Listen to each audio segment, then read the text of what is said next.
If any of you watched the Tucker Carlson summit or the Tucker Carlson forum with a lot of the Republican candidates last week, you know exactly what I'm talking about. Mike Pence, they bring him on Tucker because Mike Pence is running now. I know a lot of you probably didn't know that. I didn't until I saw him on there. Mike Pence, the former vice president who was homeless after he lost in 2020 for a little bit. Couch surfing. The former vice president couch surfing. That's a little bizarre. They had him on there. They asked him, why do you care so much about Ukraine? You're so concerned with sending weapons and money to Ukraine when there's American cities that are falling apart here. And Mike Pence said, and I quote, "That's not my concern." Hello? You're running for president of the United States, not president of Ukraine. I think cities falling apart in the United States is your concern. In fact, I would say that's your number one concern, not Ukraine. Not you. It's like when your parents get divorced and your dad remarries, and your stepbrother is getting all the love and attention from your dad because he wants to impress his new wife. That's basically, we're the redheaded stepchild when it comes to Ukraine. Our stepbrother's getting all the money and all the love and all the attention, and we just get kicked to the curb. That's what we are here in the United States. Now, obviously, that's an oversimplification of things. You can't really launder money through your stepson, which is what Joe Biden is doing. And there's no one else after that that's any better. I mean, Tim Scott, he would be the second black president and first autistic one. Nikki Haley, another warmongering neocon. I'm good. Chris Christie, we're concerned about Joe Biden's health, cognitively speaking. Chris Christie is one Popeye's chicken sandwich away from killing over, and I don't trust him to pick a good VP. It's horrible. And then you have this Indian guy, not your kind of Indian, dots, not feathers, Vivek Ramaswamy, who has never held any office. Let's be real. He's not a serious candidate. He's trying to either get a book deal or a spot on Trump's cabinet. Then you just increase his brand for future endeavors. This guy, you look at his tweets from 2 years ago, and he's talking about how lucky the United States was to have Dr. Fauci and how great the vaccine was. He's another hack. There's no one that's any good. They don't have anyone. I mean, think about this. Every single Republican candidate, every potential Republican candidate is trailing Joe Biden in the polls. Joe Biden, whose approval rating is the lowest since Jimmy Carter's. Joe Biden, whose brain is decaying in front of the world. He literally fell asleep mid-sentence in the middle of a press conference this week, which we will show you later on. Don't go anywhere, believe me.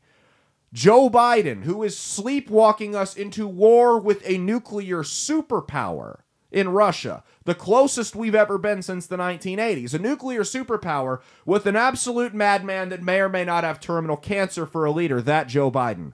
Joe Biden, who's at best, his economic policy has been a total failure, and at worst, he's intentionally destroying the country. I mean, seriously, who do you know that's better off since Joe Biden took office? No one.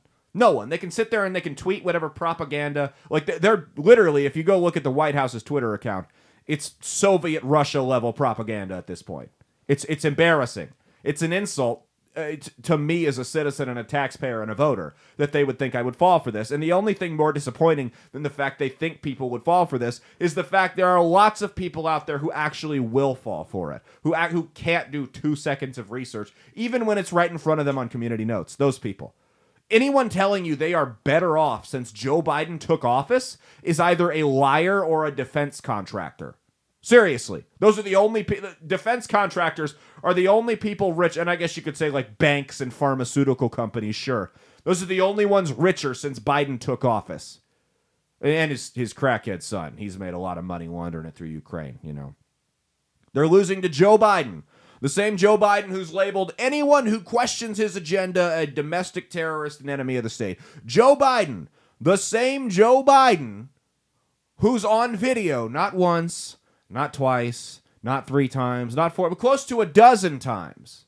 A dozen times on video, probably more, sniffing, fondling, and groping underage girls. That Joe Biden. Probably a pedophile. That Joe Biden. They're losing to that Joe Biden.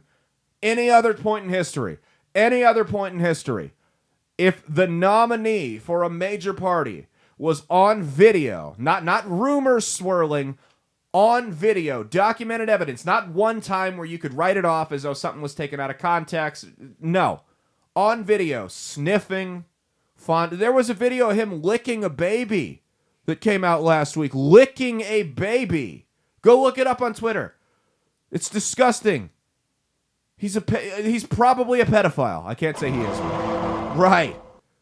I mean, because you can only do that so many times before we have to start asking, are you legitimately a pedophile?